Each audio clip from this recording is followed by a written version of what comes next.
Айоу, чуваки, вы на канале Айдо. No Man's Sky лично для меня это такой мега амбициозный проект. Во вселенной игры планет целых 18, забудьте, я даже таких чисел не знаю. Каждую из которых можно посетить, и на каждой из них будет своя в чем-то уникальная флора, фауна. Эта игра, она про исследования, новые открытия и про сюжет, который порождает больше вопросов, чем дает ответов. No Man's Sky так напичкан разными активностями, что даже спустя 50 дней я не открыл всего, что здесь есть, да и, пожалуй, даже не прошел до конца ни одну сюжетную ветку. Несмотря на то, что в игре со мной происходило очень много всего, по техническим неполадкам и некоторым особенностям игры, о которых я напишу в телеграм-канале, 100-дневка получилась короткой, особенно в сравнении со 100 днями в порте, которые вам так понравились. Итак, No Man's Sky, никому неизвестный странник и 50 дней выживания в безграничной вселенной со всеми ее загадками и тайнами. Погнали! Но первым делом давайте обсудим то, как я считал игровые дни и как вообще понять, какое сейчас время суток, если ты находишься, скажем, в открытом космосе. И в этом деле мне пришлось идти на компромисс. Что такое сутки в обычном понимании этого слова? Это период времени, за которое планета делает полный оборот вокруг своей оси, и это время может отличаться в зависимости от размеров планеты, скорости ее вращения и так далее. Если мы берем No Man's Sky, в котором миллиарды планет разных размеров, то и время на каждой из них будет идти по-разному. А если вы скажете, что разработчики вряд ли заморачивались над таким, то поспешу вас в этом разубедить. Я приземлялся на разных планетах и смотрел на часы в аналитическом визоре, и на разных планетах время шло по-разному. Где-то минута шла приблизительно 1 секунду реального времени, а где-то гораздо медленнее, как, например, на моей стартовой планете. Так что я решил взять где-то посередине, чтобы игра не скатилась в слежку за временем суток, и одним днем я буду считать 30 минут реального времени. Раз мы с этим разобрались, то погнали!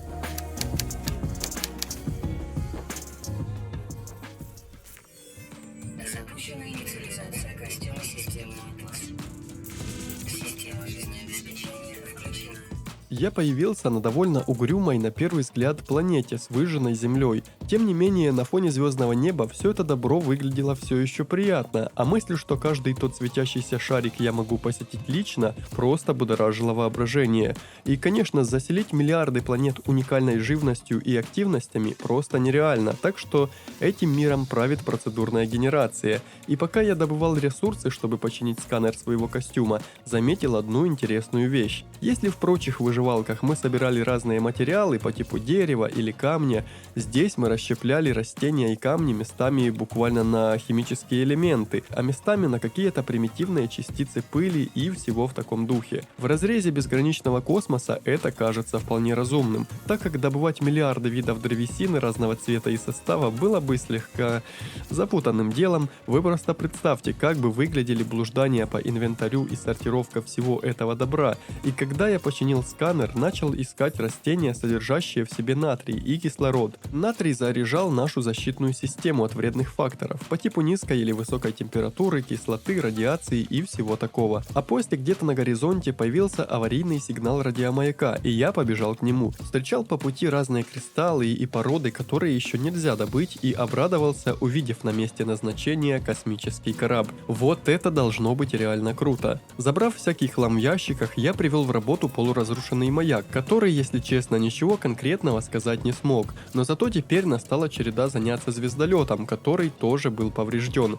Диагностика корабля нашла поломки, которые следовало поправить крафтом металлической пластины. К слову, крафт тут был максимально просто сделан. Нужно было просто нажать на пустую ячейку в инвентаре и на ее месте выбрать то, что мы хотим сделать. При условии наличия всех ресурсов это дело крафтится моментально. В заброшенном маяке осталась планетарная карта, с помощью которой можно было получить некоторые сведения о расположении баз и каких-то других интересностей.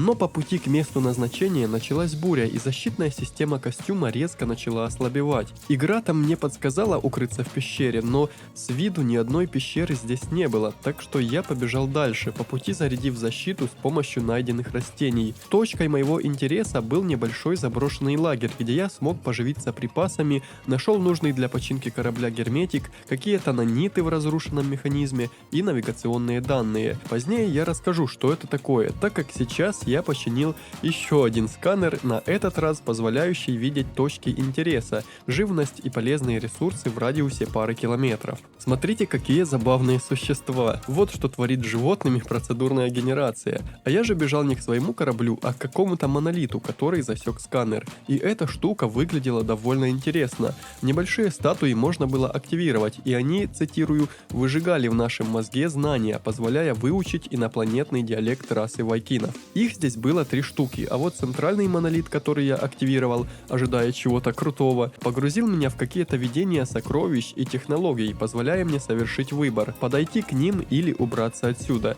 Я решил протянуть руки и получил только урон своему здоровью. Да, надеюсь, так будет не с каждым монолитом, я все же еще думаю, что там может быть что-то уникальное. Я нашел растения по типу тех, что содержали кислород и натрий, но это служило неким бустом для костюма, позволяя летать, не тратя энергию джетпака. Плюс я видел в земле какие-то останки технологий, но пока не знал, как к ним можно добраться. По возвращению я отремонтировал взлетный двигатель и начал чинить взлетные ускорители, добывая для этого ресурсы, которые потом нужно было очищать в построенном мною станке. И тут наконец-то я смог выбраться из этой планеты.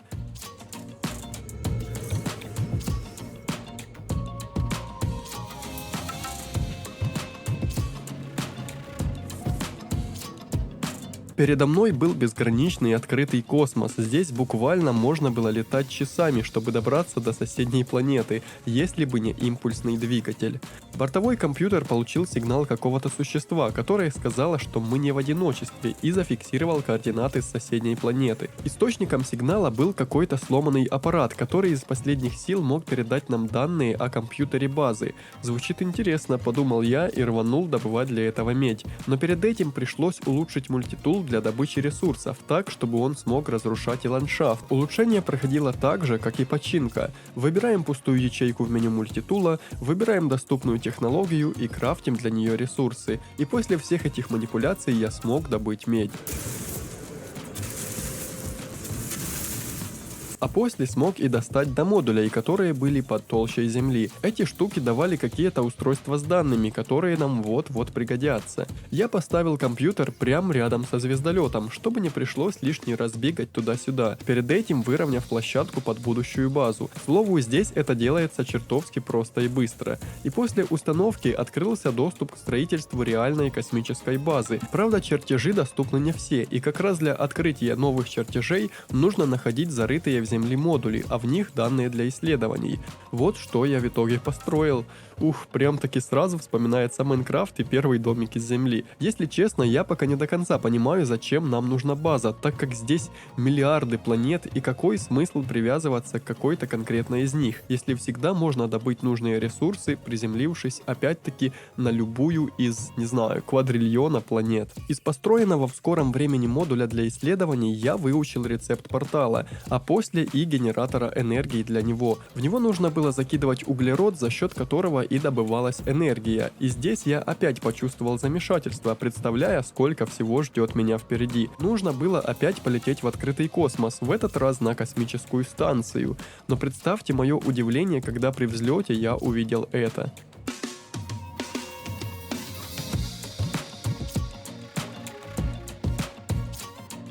Противопоставить что-то своему любопытству сил у меня не было, и я спустился сюда. Это была станция тех самых вайкинов, чей язык я начинал учить, и я сразу заговорил с одним из них, хоть и мало что понял, но почти у каждого из них можно было попросить обучить меня еще одному слову из их языка. Так что я быстро пробежался по станции, здороваясь с ними, увидел какое-то хранилище для артефактов, о котором пока я абсолютно ни черта не знаю. Продал одному из них вырытые старинные артефакты, увидел увидел, что можно покупать космические корабли прямо с рук. Встретил представителя гильдии наемников и какую-то стрёмную комнату за красной энергостеной, сквозь которую я мог пройти, но не стал, боясь испортить отношения с этой расой. И я решил лететь на космическую станцию, чтобы знакомиться с игрой порционно, так как и задумывали разработчики. Мне не хотелось свернуть куда-то не туда и рано или поздно упереться в потолок своих возможностей, которые открываются по ходу прохождения. Для взлета пришлось крафтить порцию топлива, хотя, как мне показалось, взлетая с таких вот площадок, топлива не тратится, и я увидел первую космическую станцию.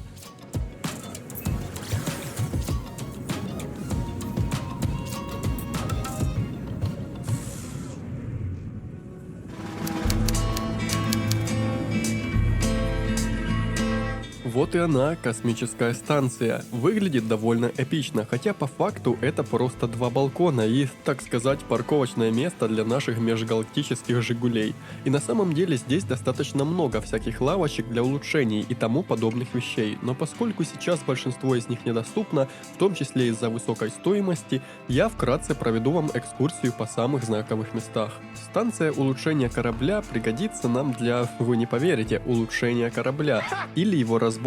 Платформа для кастомизации персонажа, на которой я задержался, выбрал для себя расу корваксов, слегка перекрасил готовый пресет и двинулся дальше. Станок для улучшения костюма – эта штука одноразовая, и для дальнейших улучшений нужно посещать другие солнечные системы.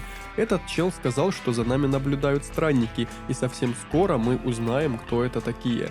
Этот Вайкин продает улучшения для наземной техники, это для корабля, но сейчас все это мне недоступно. По-моему, на каждой станции есть такой вот стенд с уникальным оружием, и этот, ну просто во много раз лучше моего, но и стоит больше 3 миллионов юнитов. А чтобы столько заработать, мне придется не то что погриндить, а украсть пару десятков звездных лордов. Также здесь, как, наверное, во всех людных местах, есть торговый терминал, и это была одна сторона станции, и теперь можно переходить ко второй. Черт, сколько тут космических кораблей, я прям таки чувствую, как впадаю в детство, потому что мне хочется купить каждый из них. Хотя зачем оно мне, я, если честно, сам до конца не понимаю. Я общался почти с каждым здешним обитателем, изучая их язык, и здешние ребята, по-моему, выдают квесты и продают какие-то карты, но для меня и это дело сейчас было закрыто. А признаться, я бы не прочь выполнить несколько заданий и подзаработать, но по квесту надо возвращаться в родной дом, в родную квадратную будку, где расшифровалось новое послание. Странник находит свои крылья, лети к нам и займи свое место среди звезд. Координаты увели меня на пару десятков километров от моей базы к разрушенному межзвездному крейсеру. Эта махина выглядела прям эпично, надеюсь, в ней будет какой-то лут. В остатках какого-то механизма сохранился бортовой журнал с очередным загадочным посланием и чертежом гипердвигателя. С его помощью мы сможем улететь за пределы этой солнечной системы, но сразу улететь отсюда я не стал, а проверил хранилища, которые оказались целыми. Ничего особо ценного тут не было, но от всяких мелочей я тоже отказываться не стал. До самого вечера я занимался разведкой местности, находил механизмы, тайники и парочку монолитов-словарей,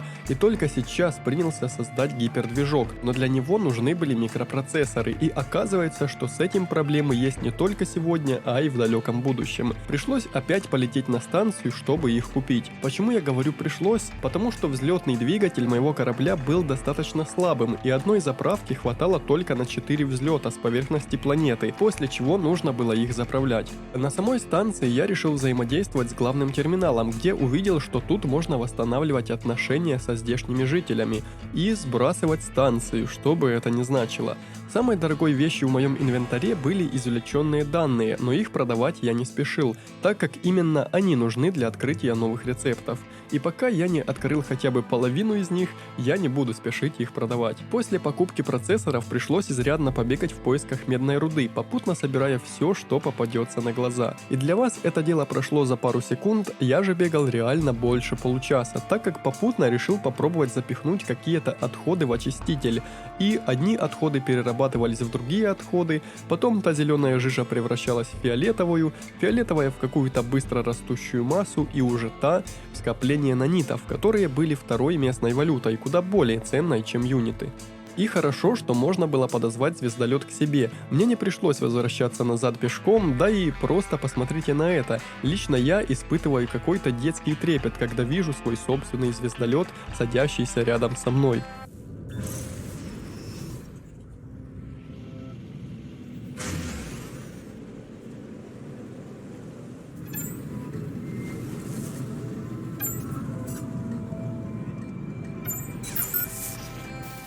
Сканер звездолета обнаружил следы антиматерии, и я двинул на другую планету с очень большим и красивым кольцом космического мусора. Я хотел самолично залететь в него, но все же решил сосредоточиться на квесте. Вы только посмотрите на эту планету, она выглядит как целиком искусственно созданный объект, и от этого мне было вдвойне интереснее ее посетить. И хоть по наполнению здесь все было относительно таким же, мы открыли какую-то странную планету. Материалы для добычи здесь были такие же. Я сел почти у места назначения и рядом с заброшенным аванпостом нашел какую-то интересную хрень, но как только разрушил ее, на меня сагрилась местная фауна.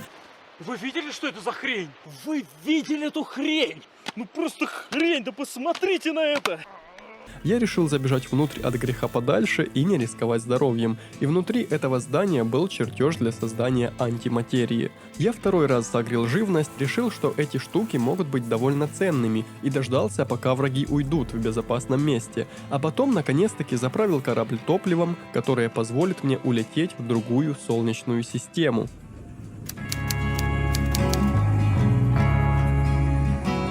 Сегодня я все-таки посетил пояс из космического мусора, и здесь было просто очень много пыли и астероидов, застрягших на планетарной орбите. Но после, само собой, попробовал полететь в соседнюю Солнечную систему. Навигационный путь двигался к центру галактики, и очевидно, там должно быть что-то очень интересное.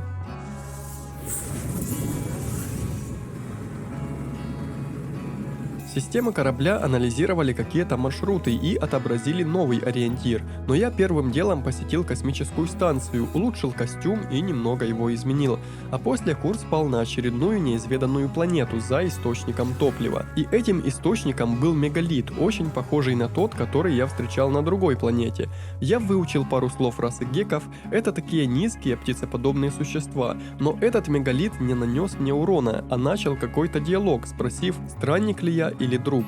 Я ответил, что странник, и череда странных вопросов не утихла. Это первое или это последнее? Да, по части конкретики этот сюжет можно было описать только так. Я играю уже 3 часа, можно немного сюжета?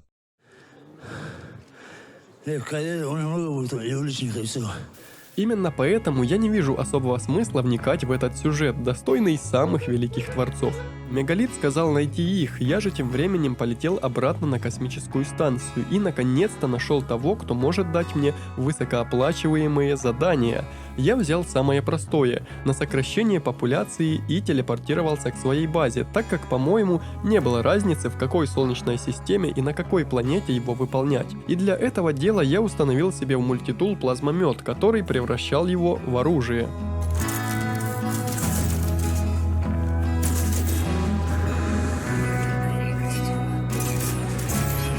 Задание было да нельзя простым, и поскольку в своих странствиях я находил много схем с данными, то решил исследовать и в итоге построить солнечную панель, которая будет пассивно добывать электричество. Но в придачу к этому пришлось построить батарею для его хранения. Не знаю, будет ли этого хватать для запитки телепорта базы, но лишней эта штука точно не будет. В награду за выполненное задание мне дали карту для расширения инвентаря костюма, и поскольку мне вечно не хватает места, то эта штука как нельзя кстати. И хоть стоит она не сказать, чтобы много, но все же, насколько я знаю, улучшение костюма за деньги на базе с каждым разом становится только дороже. Я подумал, что эта карта сразу улучшит костюм, но она была буквально картой. И по полученным координатам я нашел капсулу на морозной планете, и как всегда есть одно но. Поскольку этот способ прокачки костюма костюма был бесплатным, то капсула повреждена и нужно сразу ее починить. Но удовольствие не из дорогих, так что спустя пару минут крафта и очистки натрия я смог увеличить вместительность инвентаря, не потратив на это ни копейки. Вот знаете, с виду эта игра один сплошной гринд, но это чувство первооткрывательства и исследования неизвестных территорий, где ты знаешь, что исследовал еще не все и впереди тебя ждет еще очень много интересного. Это чувство просто завораживает и заставляет двигаться дальше. По еще одному заданию, в этот раз это была доставка в соседнюю Солнечную систему. На меня напали космические пираты. И это сражение было настолько непонятным и неудобным, что после наводки на врага я успевал максимум сбить его энергощиты. А пока он делал пируэты и я ловил его прицелом, этот щит успевал восстанавливаться. И так все повторялось по кругу. Я уже говорил тебе, что такое безумие, а? По итогу которого я потерял больше половины здоровья и решил убежать. А после выполнения доставки игра забагалась. Мне осталось только в экстренном порядке ее закрывать и надеяться, что последнее автосохранение сохранило весь мой прогресс. И так и вышло. В награду за очередное истребление живности мне дали ядра бездны, которые я не знал, как применить, да и не хотел знать. Вы смотрите, сколько эта штука стоит. Есть шанс нормально подняться и купить новый корабль или заменить этот мультитул на что-то посильнее. А потом я решил двинуться дальше по главному сюжету, полетев по новым координатам. А игра знает, как меня задобрить. Новый звездолет. Вот только эта штука была убита в хлам. Каждый красный сенсор — это повреждение грузового отсека или какой-то технологии. И хоть эта штука и стоила целых 20 миллионов, в сравнении с моим звездолетом за 3, на полную починку уйдет не один игровой день, и некоторые ресурсы придется покупать, так как во время своих странствий я такого добра еще даже не встречал. В сломанном маяке был чертеж продвинутого расщепителя для мультитула. Эта штука позволит добывать, пожалуй, любой ресурс на планетах, наконец-то. Я пересел в старый корабль, так как пока что заниматься починкой я не хотел и чувствовал, что впереди нас ждет кое-что очень интересное. Настало время подняться к нам на борт. Добро пожаловать в наш дом.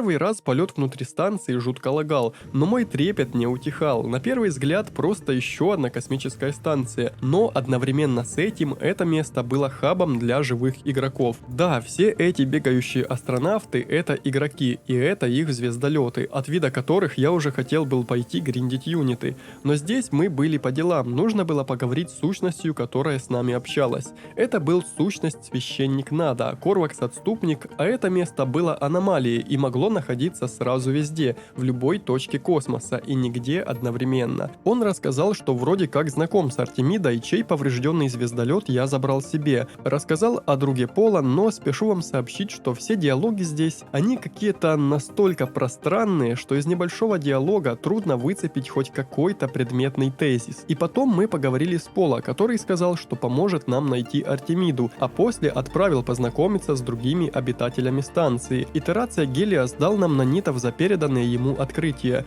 данные о планетах, организмах и всем подобном, что мы отсканировали своим аналитическим визором. А у других жителей можно было купить схемы для улучшения костюма, что я и сделал. Из главного купил перчатку, чтобы собирать радиоактивные материалы, и чертеж встроенного в рюкзак очистителя. Теперь можно перерабатывать ресурсы прямо в инвентаре. И тут же были чертежи разных строительных схем, декоративных элементов, транспортных модулей, от чего, как вы понимаете, я удержаться просто не смог. И тут, насколько я понял, сюжетная в скобках ветка расходилась на трое. Первая линия была про исследование космоса, и конечной ее целью есть или открытие всех чертежей и материалов, или долететь в центр галактики и посмотреть, что же находится там. Линия про алого лжеца, про которого пока что совсем ничего не понятно. Ну и сюжетная линия по нахождению Артемиды. Пока что интереснее всего то, что же находится в центре галактики. Вот только как полететь туда сквозь миллиарды солнечных систем, если за один раз я могу пролететь только в соседнюю? Я пока не знаю. Вылетев в открытый космос, удалось связаться с Артемидой, но сигнал был очень слабым, и нужно было связаться с ней из какого-то наземного маяка,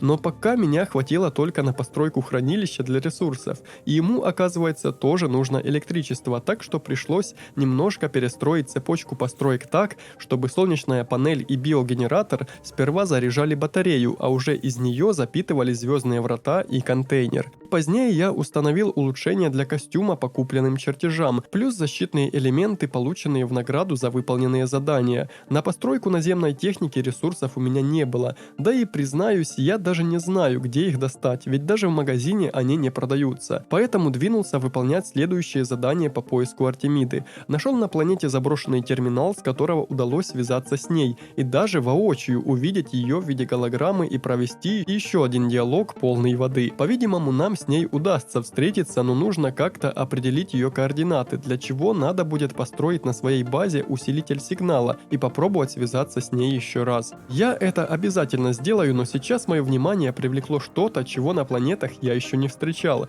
Это была какая-то могила неизвестного странника, а в ней остаток технологий, некий фрагмент памяти, активировав который, я открыл технологии для усиления экзокостюма. Эта штука увеличит запас реактивного ранца, и она не последняя. Всего, насколько я понял, есть 40 таких фрагментов, разбросанных всего лишь там на миллиардах планет, очевидно. И сейчас я предлагаю нам сделать временной скачок, так как мне хотелось немножко заняться рутиной. Я нашел очень миловидную райскую планету, где климат был, вы не поверите.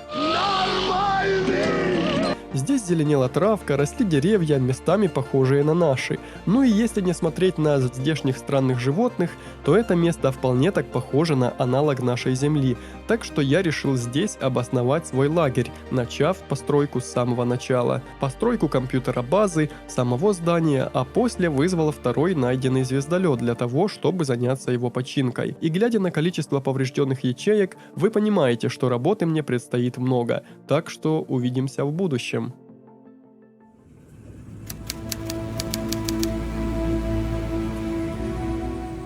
Вот как внутренности корабля выглядят сейчас. Мне казалось, я сделал гораздо больше работы, но факт остается фактом. Чтобы починить все ячейки, придется попотеть, да и вложить как минимум 2 миллиона юнитов, потому как для починки нужны проводные станки, а их я пока видел только на космических станциях. И все же зарабатывать юниты здесь нетрудно, главное не ставить сам заработок своей целью, иначе вы скатитесь в гринд. Я же тем временем увидел пару довольно круто выглядящих звездолетов и пошел поинтересоваться их ценой. Мой аппарат был больше похож на грузовое судно, имел раза в 2 больше вместительность, но был менее маневренным и даже был дороже раза в 2. Это не может быть неприятно, но поскольку звездолет можно было только обменять и доплачивать разницу их стоимости мне никто не собирался, я решил, что когда-то в будущем пересяду на старый корабль и заменю уже его. Я полетел в аномалию открывать новые чертежи, причем довольно много чертежей, чтобы позже вернуться на свою планету и построить большую базу. Но увидел задание, за которое платили ртуть.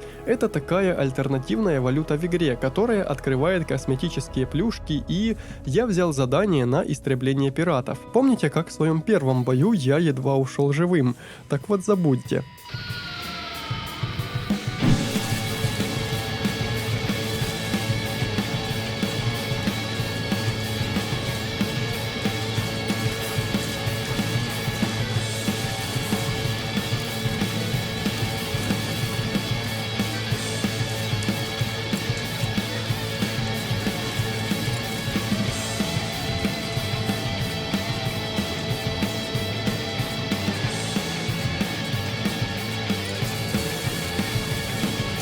Как видите, мои умения возросли. А если честно, то я просто нашел кнопку автозахвата цели. И эта штука достаточно сильно облегчала космический бой. Даже когда мне сбивали щиты, я мог сразу же перезарядить их, используя накопленные ресурсы. И тут Остапа понесло. Я взял еще одно задание на ртуть. Полетел на целевую планету в поисках каких-то алчущих отростков, и рельеф этой планеты был максимально хреновым. Вы только посмотрите на эту скалу. Мне надо было как-то обогнуть ее или пройти сквозь нее, что я собственно и сделал, но заняло это достаточно много времени.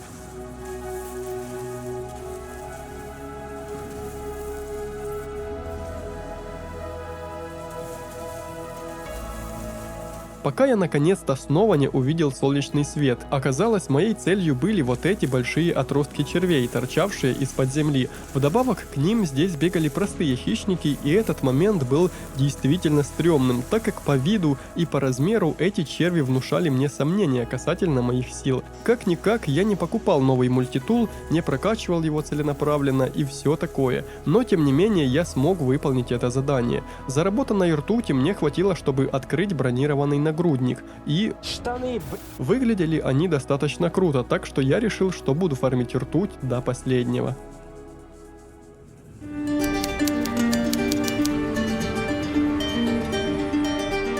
Но не тут-то было. Спустя пару-тройку таких полетов задания с наградой в виде ртути закончились и больше не появлялись. Так что мне пришлось переключиться на другие задачи, так и не собрав полностью бронированный костюм. Не хватило только на перчатки и на грудную броню. Словом, вот как я выгляжу теперь. Увидел, что можно применить плащ, и для разнообразия решил его поставить. Кстати, посмотрите на новую находку на планете с экстремальным климатом. Эта штука называется металлические пальцы, и внутри их находится достаточно большое количество ценных металлов по типу урана и золота. Вдобавок к этому, раз уж я не могу заработать еще ртути, то двинусь дальше по сюжету с поиском Артемиды. Попутно на станциях я присматривал себе новый звездолет на замену моему, но даже если и видел что-то, то они были лучше только внешне. Во время пребывания в аномалии, на всякий случай напомню, это тот хаб с живыми игроками, заданиями и кучей улучшений. Так вот, у непися Пола я узнал координаты какого-то атласа, и сейчас лечу сквозь звездные системы прямиком туда. Я понятия не имею, что это такое, и как-то агрессивно он выглядит, если честно, но пути назад нет.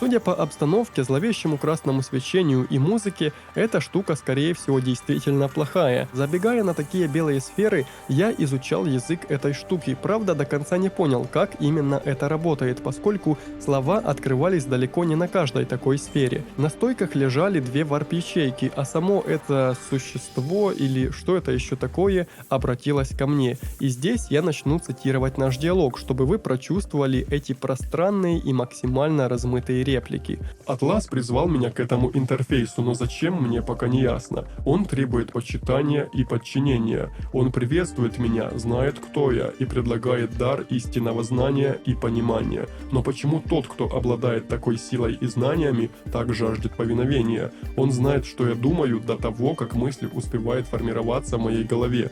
Он знает, что я сделаю. Насколько я понял, это существо — это именно то, о чем говорил сущность священник Нада. Мол, именно от него он и прячется в аномалии, но я принял знание, так как, а какой смысл отказываться от контента? Открылся рецепт захваченного наноузла, в описании которого было написано не допускать общения матрицы с этой штукой. Я побоялся, что она может угрожать странникам, и решил ее даже не крафтить, а отправиться на поиски Артемиды. Но есть одно большое но. В соседней Солнечной системе была черная дыра, звезда, сила притяжения которой настолько большая, что ее не может покинуть даже свет, учитывая его скорость. И все, что она в себя вбирает, да просто неизвестно, что происходит с этим дальше. Ну и я решил в нее слетать.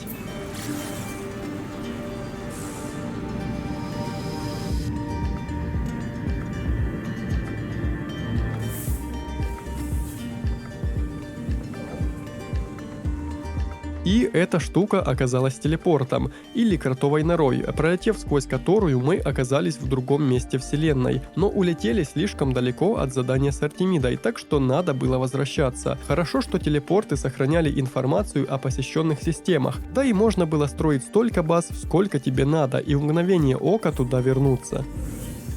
Только сейчас я придал значение тому, что разные звездные системы выглядят по-разному. Есть желтые, зеленые, красные звездные системы, и чтобы посещать их, надо было улучшать корабль. Так, чтобы полететь в систему по заданию Артемиды, надо было ставить эмериловый привод, а чтобы поставить его, нужны были ресурсы из красных систем. Хвала интернету за гайды. И знаете, в No Man's Sky не стоит строить планов. Вы спросите, почему? Да просто здесь постоянно что-то происходит. Сейчас вот я я поймал аварийный сигнал на одной из планет, и пришлось все бросить, чтобы выполнить это второстепенное задание. Но оказалось, что это не просто задание, а... Это целый мир. Сигнал был из планетарного поселения, которое нуждалось в помощи, как и моя частота кадров, которая в этом месте опустилась почти вдвое. На деревню напали сломанные стражи, которые в своем обычном состоянии наблюдают и защищают планеты от разорения, и нападают только тогда, если вы начинаете незаконную добычу ресурсов. В пылу сражения я чуть не откинулся, но зато мне предложили стать главой этого поселения, так сказать, мэром этого мегаполиса с населением в 20 человек. И поначалу я решил, что стоит отказаться, так как это слишком большая ответственность для такого человека, как я. Да и сейчас поселение работало бы в убыток. Плюс у поселения было довольно много минусов, но мне банально не дали отказаться, и отменить задание тоже было нельзя. Мне не осталось ничего, кроме как принять это бремя и начать строить себе офис. И признаться, тут я угорнул. Посмотрите, как разработчики видят будущее нанотехнологий супер продвинутых рас. Это, обычная бетономешалка, но с ультра модной подсветкой. Да, я так полагаю, для добычи ресурсов у них тут кирки и топоры с подсветкой, и даже попку они подтирают листами лопуха, где обязательно должно быть как минимум пара светодиодов. Но процедура строительства проходила автоматически, лопатой махать не пришлось. Вот только, видимо, что-то слегка забагалось, и эти строительные ограждения, погодите, об этом после, на деревню опять кто-то напал. Вот так нашел себе приключение в космосе, теперь только и буду что отбивать атаки бомжей. В этот раз это были космические пираты, в сражении с которыми главной трудностью было автонаведение, которое включилось далеко не сразу.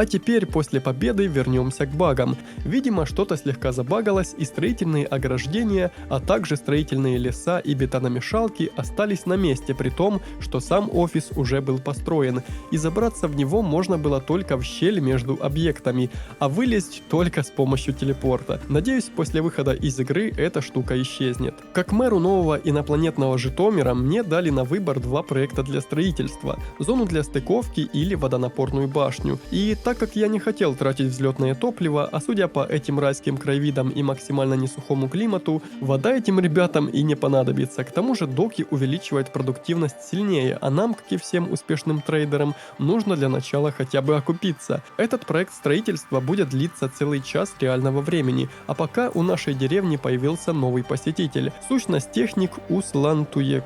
Я догадываюсь, кто придумал все эти имена.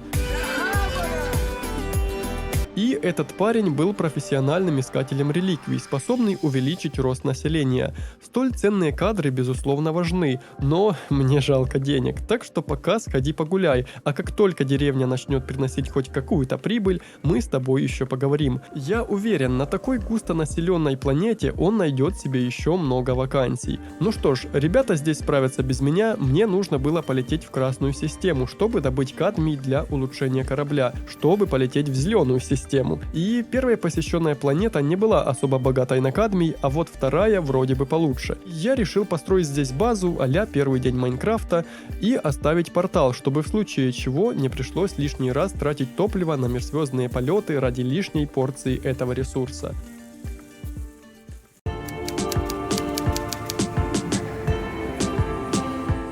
Я решил вернуться к своей деревне дураков, посмотреть, как поживает поселение и что тут вообще можно сделать. К счастью, строительный каркас из офиса пропал, и не приходилось больше пролезать сквозь забагованные текстуры. В целом, касательно поселения я был прав. Они существовали в долг, которого уже накапало больше 200 тысяч юнитов. И как решить эту проблему, я не имел ни малейшего понятия. Все, что я мог сейчас сделать, это помочь разрешить спор торговца и покупателя, суть которого заключалась в том, что на товар была гарантия, но по словам покупателя товар сломался сразу же и развалился на части. При этом всем нам уточнили, что есть документальное подтверждение того, что покупатель этот очень неуклюж. В этот момент я подумал, не такими должны быть побочные квесты. Вспомнил третьего Ведьмака и проронил слезинку.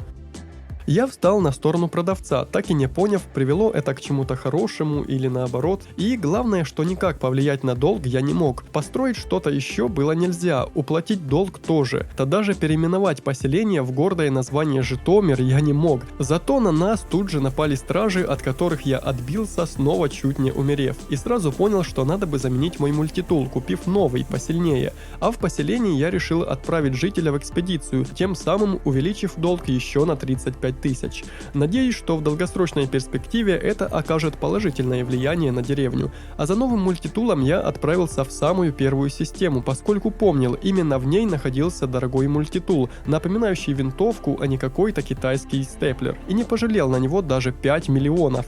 В итоге я снова стал практически нищим. И ведь после пришлось еще поставить на этот мультитул те улучшения, которые уже были на старом. Позднее я решил немного поохотиться на пиратов. Узнал, что можно залететь на грузовой космический корабль и даже купить его, но пока такие траты мне не по карману. Я не знал, чем мне заняться дальше, поэтому нашел в журнале какое-то старое задание, где нужно было откликнуться на сигнал о помощи. И прилетев на планету, я увидел разбитый корабль, который, к моему счастью, можно было забрать себе, что я позднее и сделал. Я отбился от стражей, починил основные части корабля и полетел к координатам, оставшимся в бортовом компьютере. На месте меня ждала засада из космических пиратов, с которой, в принципе, разобрался я без особых трудностей. В данном случае главное, чтобы в инвентаре были батареи, которые перезаряжают энергощит корабля. После победы со мной кто-то связался и предложил пойти по пути свободы, но он спросил, достоин ли я этого, и, как я понял, на пути нам предстоит пройти еще какое-то испытание, но на самом деле нет. На соседней планете я нашел компьютер, что выдал пропуск приглашения, и с его помощью я увидел координаты звездной системы, где меня и будет ждать эта самая свобода. Совершая варп-прыжки от одной системы к другой, я не забывал расширять инвентарь в каждой из космических станций. Потом пришлось опять возвращаться в поселение из-за очередной атаки стражей, уже более серьезной атаки, кстати, и только после этого я таки долетел к месту своего назначения. Здесь находилась какая-то космическая станция, но она чем-то отличалась от тех, которые я видел раньше. Это был приют космических преступников. Изнутри станция выглядела искореженной и полуразрушенной. Заглянув в руководство игры, я понял, что это преступный мир космических путешественников. Здесь можно было купить контрабанду, поторговать контрабандой и разным паленым хламом. А еще мне чертовски сильно понравились здешние звездолеты. Понравились так сильно, что я полетел на соседнюю планету, заменил звездолет на тот, который недавно нашел, и вернулся назад с надеждой обменять его на что-то, что приглянется мне к лицу. Но стоил он не очень много, так что я разобрал его на запчасти, продал их, а потом уже с учетом вырученных денег обменял свой старый маленький корабль на вот эту штуку. Может быть, мне стоило посидеть здесь чуть-чуть подольше, но мне уж слишком сильно хотелось приобрести себе новую игрушку. И вы только посмотрите на эту малышку. Сидя в нем, мне реально хочется включать вид от третьего лица и смотреть, как эта штука раскладывается. Я выполнил одно задание контрабандистов, уничтожил банду их конкурентов, а после выполнил главное, связанное с ними задание, за что получил новый шлем. Не забыл я искупиться тут контрабандой в особо крупных размерах, чтобы потом выгодно ее сбыть в другой солнечной системе. Правда, после полета в систему подконтрольную закону, мне пришлось использовать поддельный паспорт, чтобы скрыть следы своих связей с контрабандистами. Благо, что по квесту мне эти штуки дали бесплатно, ведь стоят они 500 000 юнитов за штуку. На продаже, кстати, я приумножил вложенные деньги раза в 3 или 4, надел новый шлем, после чего почувствовал себя каким-то космическим ассасином. И только третий раз, вернувшись в свое поселение, увидел, что для завершения строительства нужны особые материалы, чертежи к которым спустя время я смог купить в аномалии. И на пути моих приключений мне встретился посланник Атласа. Если процитировать то, что он сказал, то опять же у нас получится что-то вроде: Что я делал? эта штука не давала каких-то маркеров заданий, предметов, ничего. Остается только догадываться, что это вообще было.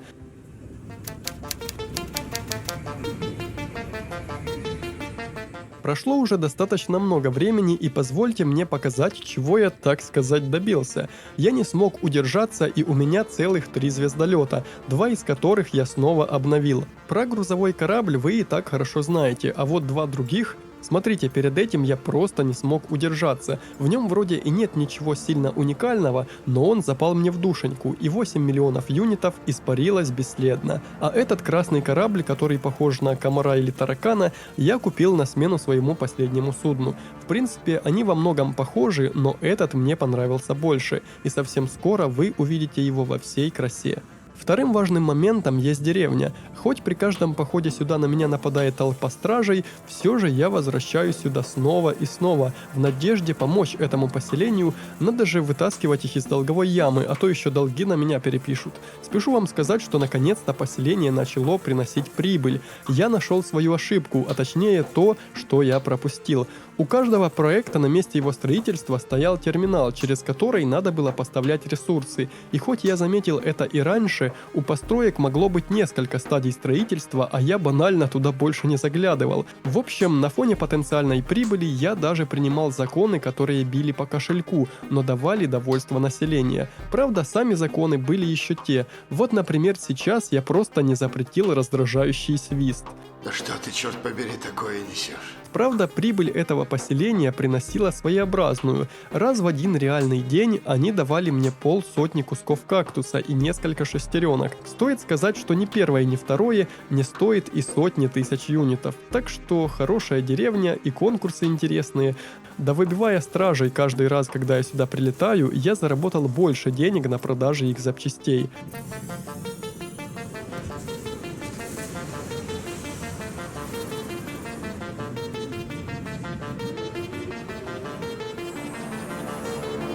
Нет, ну разве это выглядит не шикарно? Я, наверное, никогда не смогу судить про игры с холодной головой, раз No Man's Sky смог подкупить меня процедурно генерируемыми звездолетами. Здесь, к слову, мимо пролетал какой-то преступник, ну и с силой автоматического наведения я с ним быстро расправился. Кстати, вот этот лазерный луч высасывает энергию из вражеского щита и восстанавливает щит свой собственный. Очень удобная штука, пока кроме него я не ставил на корабль другого оружия, так как в принципе справляюсь и с этим. Я решил, что стоит вернуться к прохождению сюжетной ветки игры, а то свыше 40 дней позади, а я занимался всем, чем хочешь, кроме основных сюжетных миссий. И, конечно, они настолько интересные, что спроси вы меня, о чем эта сюжетная ветка, все, что я смогу сказать, это о поисках Артемиды. Но все же пройти ее нужно. Мне кажется, в будущем нас могут поджидать какие-то уникальные вещи, а быть может, сюжет неожиданно раскроется. Как вы помните, закончили мы на постройке усилителей сигнала, чтобы с их помощью определить местоположение Артемиды, и на этой планете я сейчас именно за этим. Прямо на месте задания находился блок улучшения экзокостюма, который я починил и использовал, а после сразу же поставил сам маяк. Но этого было недостаточно, и необходимо установить его еще раз на другой планете, чтобы сигнал таки смог определиться.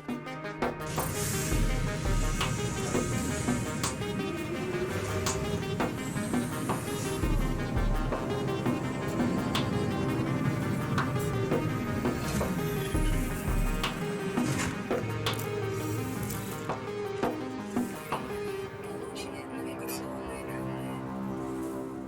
В посещенном аванпосте я нашел координаты руин Корваксов, и перед звонком Артемиде я полетел их проверять. Ничего кроме пополнения словаря я там не нашел, а вот Артемида наконец-таки сказала: давай найдем друг друга, и в планетарном терминале она смогла отправить мне что-то вроде фотографии звезд с планеты, на которой она находится, так как никаких больше инструментов и технологий у нее не было. Мне нужно было собрать переводчик и поговорить с парой представителей расы Корвакс, чтобы его откалибровать. В конечном итоге, как я понял, кто-то из пришельцев должен суметь разобраться в звездной карте Артемиды и сообщить нам, в какой именно системе она находится. Видать, я очень много играл вне сюжета, так как только сейчас мне дали задание на изучение инопланетных слов, при том, что я уже знал их достаточно много. И, пожалуй, настало время показать вам свою базу, которую я немножко улучшил. На балконе второго этажа система запитки всей электроники. Внутри сама база пока почти пуста, но думаю, Думаю, в будущем здесь буду жить не только я. А вот рядом гараж с наземной техникой. Управляется она, конечно, больше как какой-нибудь космоход, чем гоночный болид, но пойдет. Еще у меня возникла одна занимательная штука. Эта техника появляется при строительстве подземной станции, и я строил станцию, затем ее ломал и строил новую, ибо ресурсов было не так уж и много. И знаете что? При том, что точку спавна техники я разрушал, сами машины оставались, и более того, их можно вызвать на любую из планет этой Солнечной системы, так как я построил специальную станцию прямо над гаражом.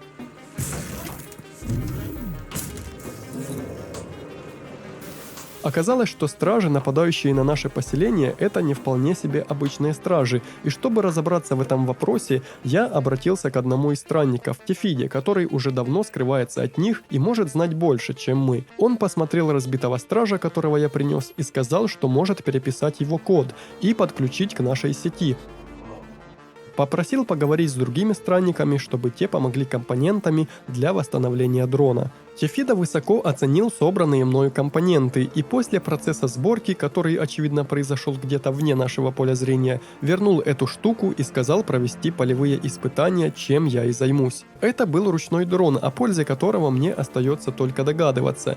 При взаимодействии с ним, попытке отформатировать его систему, машина выдала мне какие-то координаты, и с такой штукой я прежде был знаком, так что без лишних колебаний начал уничтожать узлы управления этой штуки, а после принялся за стражей. Этот мультитул был получше стандартного, поэтому сражения были несколько проще, чем обычно. Я подключился к сети этих машин и начал загружать какие-то данные. Это была схема улучшения экзоскелета, а именно замена для одной из его конечностей на пулемет, что звучит так-то довольно-таки неплохо, но сейчас нужно заняться прохождением главного сюжета.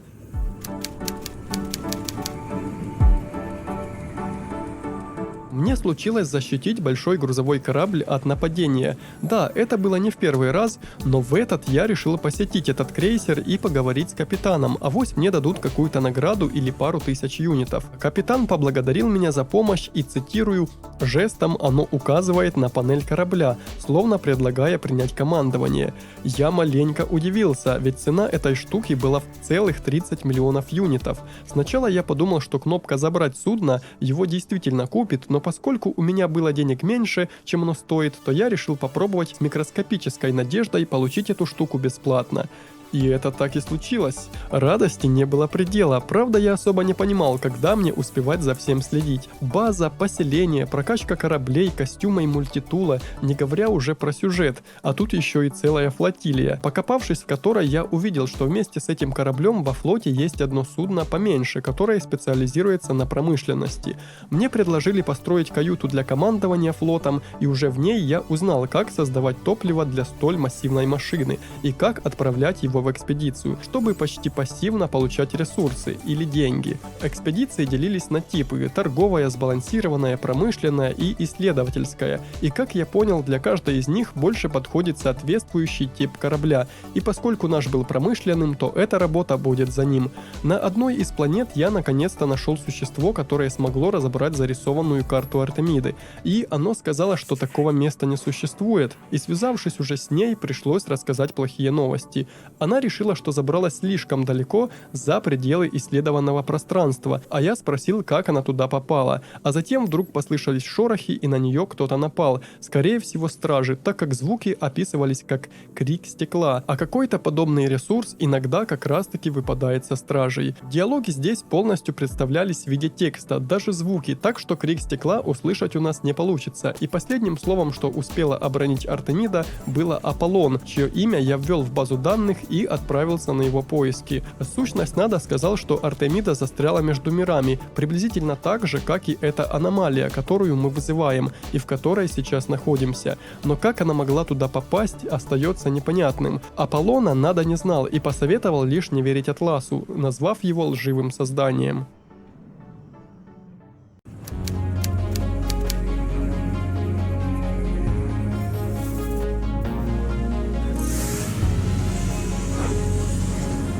Привыкни к аппарату, нахуй. Не топи ты!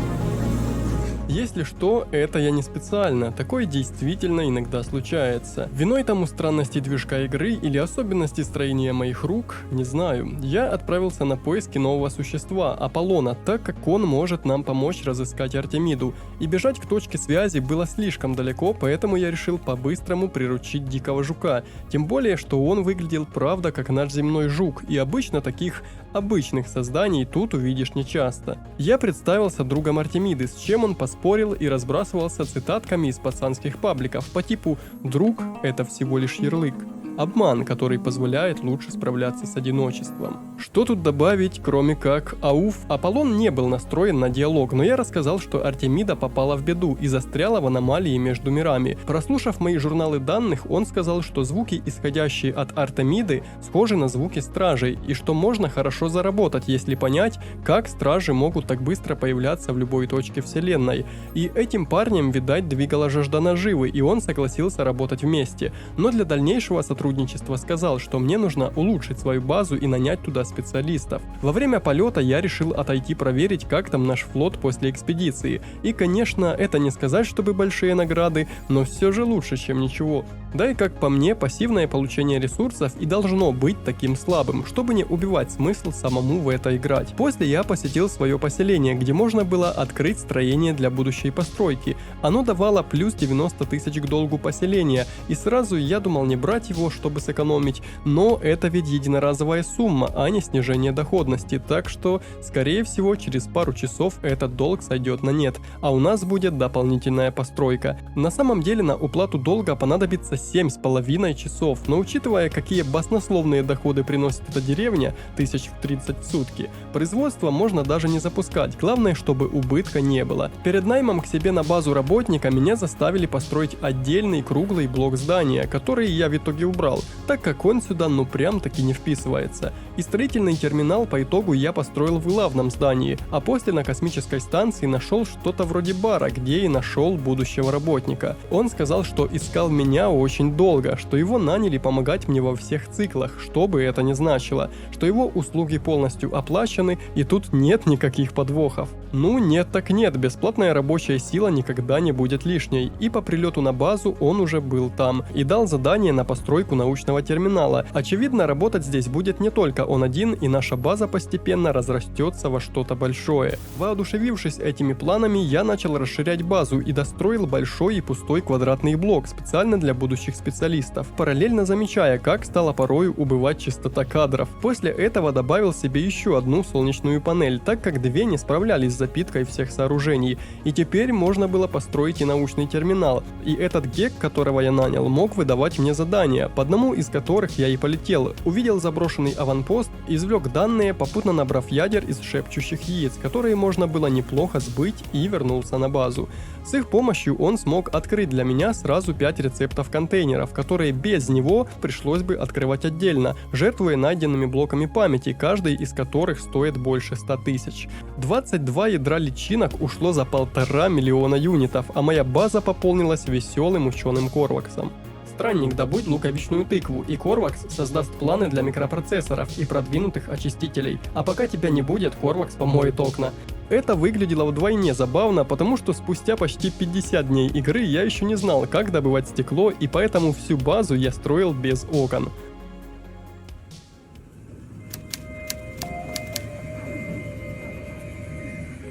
Приближаясь к финалу этих 50 дней, я столкнулся с проблемой. Львиная доля игры осталась незаписанной. Не знаю, это вина OBS или самой игры, но результат где-то 5 отыгранных дней выглядел приблизительно так. Это время я как раз занимался поисками Артемиды и продолжал проходить сюжет. Мне довелось снова связаться с Аполлоном, найти какой-то странный портал, сквозь который, скорее всего, и проходила когда-то Артемида. Меня забросило к самому Атласу, но в этот раз он был не алым, а непроглядно черным, как черная дыра. Жаль, что это все не записалось, но тем не менее я решил, что стоит добить сюжетную линию хотя бы до того момента, чтобы понять судьбу Артемиды и спасти ее от заточения где-то в аномалии между мирами. Так что 50 дней выживания растянулись еще немножечко.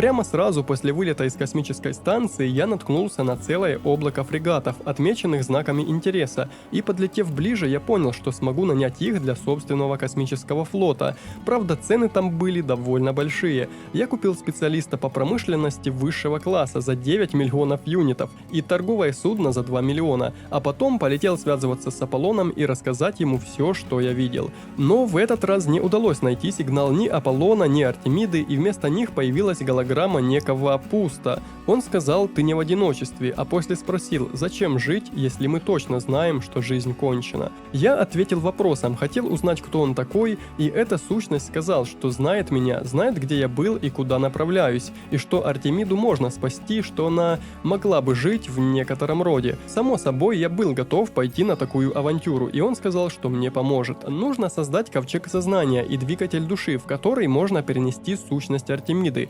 которая, как я понял, уже не существовала в своем обычном физическом виде. Я решил сделать маленькую передышку, полетел проверить, как прошла длинная 4 или даже 7-часовая экспедиция. И в этот раз фрегат не смог найти абсолютно ничего, но зато они вернулись, и я смог снарядить новую, уже с пополненным составом за счет купленных фрегатов. Посмотрим, как это скажется в будущем на результатах. И я уж было хотел возвращаться к главному заданию, как увидел на космической станции данные о заброшенном грузовом судне где-то посреди космоса, и купил координаты этого корабля за целых 5 миллионов юнитов, в надежде, что это добро окупится в несколько раз. Приземлился на полуразрушенное заброшенное судно и начал свои поиски ценностей. Признаться, тут я словил флешбэк по серии игр Dead Space. Все выглядело прям максимально похоже. Заброшенное судно, какие-то монстры, темная гнетущая обстановка. Правда, здесь, в No Man's Sky, монстры были почти безобидными. Тут не было скримеров, да и в целом это исследование заключалось в поиске бортовых журналов бывшего экипажа, активации капитанской рубки и поиском ценностей, которые остались в шкафчиках и сундуках. Это занятие не было особо увлекательным, и в принципе этой парой предложений я его описал почти полностью.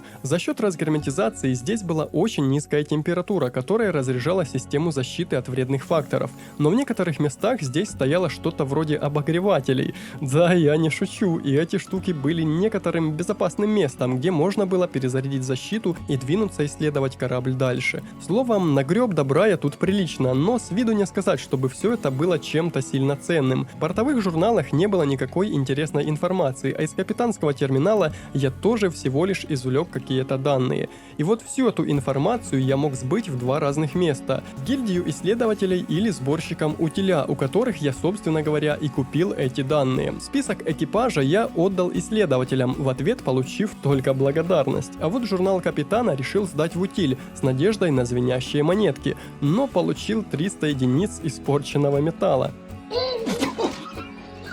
Да, отличное вложение 5 миллионов, я считаю. То есть да, я смог переработать этот металл в 6 сотен нанитов, но у меня их и так было в достатке, новые технологии я особо не покупал, так как отлично справлялся с уже имеющимися. Все прочие ништяки я продал в торговом терминале, но так навскидку смог выручить максимум 1 миллион, так что теперь буду знать, как покупать сомнительную информацию за такие бабки. Если кто-то из вас знаком с игрой побольше моих пары десятков часов, то напишите, есть ли смысл в будущем опять покупать информацию про заброшенные корабли. Может быть, их ценность в другом, а я этого просто не знаю. И все же от потери я особо не страдал, так как всегда можно вернуться к своему телепорту, переместиться в систему, которую контролируют бандиты, взять там контрабанды на миллиончик, а потом перепродать все это втридорога.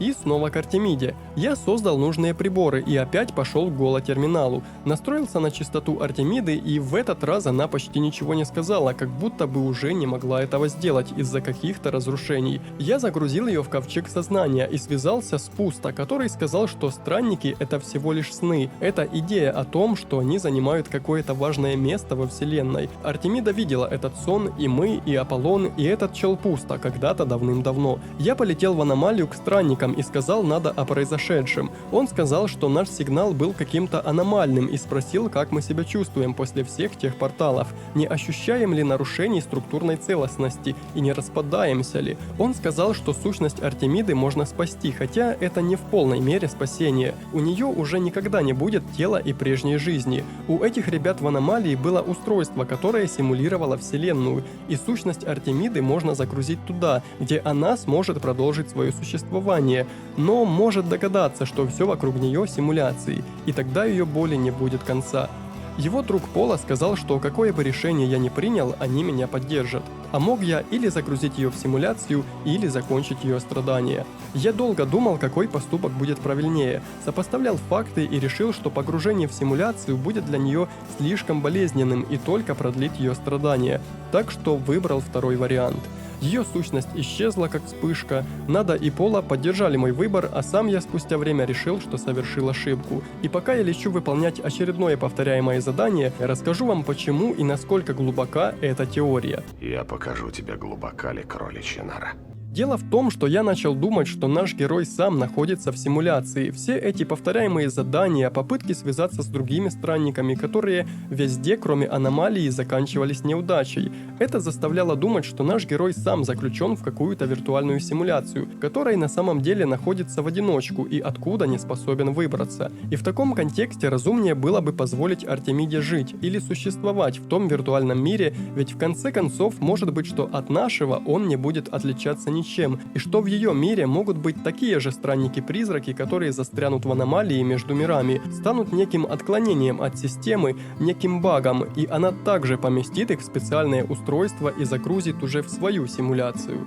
Да, это все звучит очень жестко и закручено. Симуляция в симуляции в симуляции. И кто такой этот Атлас, которому по лору чуть ли не поклоняется раса корваксов? Все, что мы о нем знаем, это то, что он машина. И тут в голове опять появляются мысли о том, что по сюжету игры наш мир также может быть не настоящим, а этот Атлас — это просто некий образ компьютера в системе, которую он сам и создал. Будучи погруженным в эти размышления, я продолжал свое путешествие и наткнулся на какой-то непонятный портал. С виду он был таким же, как тот, пройдя в который я попал к Атласу во время поисков Артемиды, которые не удалось записать. Но для его активации нужно было зарядить знаки разными видами ресурсов, а после ввести последовательность из символов, но наш персонаж знал только один символ, и использовать эту штуку оказалось невозможным. На этой необъяснимой и таинственной ноте мне бы хотелось закончить эти 50 дней выживания в No Man's Sky, который я полюбил в том числе потому, что на протяжении всего приключения у нас появлялось больше вопросов, чем ответов, и этим создавало атмосферу чего-то неизведанного и непонятного. Уже не помню, в каких еще играх я чувствовал что-то подобное. Пожалуй, во время игры в Death Stranding и Сому, которую я не смог осилить до конца. Если вам понравилось это короткое приключение, а короткое оно было потому, что я решил вырезать весь гринд, так как его тут подавляющее большинство, и в конечном итоге No Man's Sky — это прям как итерация, о которой ее сюжет. Это цикл повторений, в котором ты просто ходишь по кругу, от занятия к занятию, если не считать сюжетную линию. Словом, если вам понравилось видео, обязательно об этом напишите. Быть может, есть смысл сделать продолжение или хотя бы вкратце пересказать сюжет No Man's Sky. Или я, наоборот, слишком мало показал процессы добычи и крафта, и для вас они были непонятными. Словом, оставляйте фидбэк, посмотрим, сможем ли мы сделать еще что-нибудь. Посмотрите мои прошлые 100-дневки, если вы их еще не видели. А если видели, все равно можете посмотреть. И еще увидимся, ведь я начал делать новые 100 дней, а может быть и больше, в совершенно новом мире, в мире Средневековья.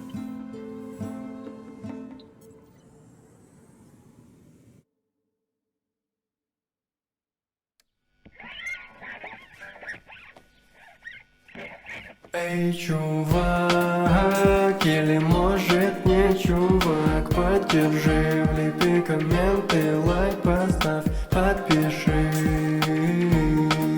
Будем пилить видосы, ломать алгоритмы сети.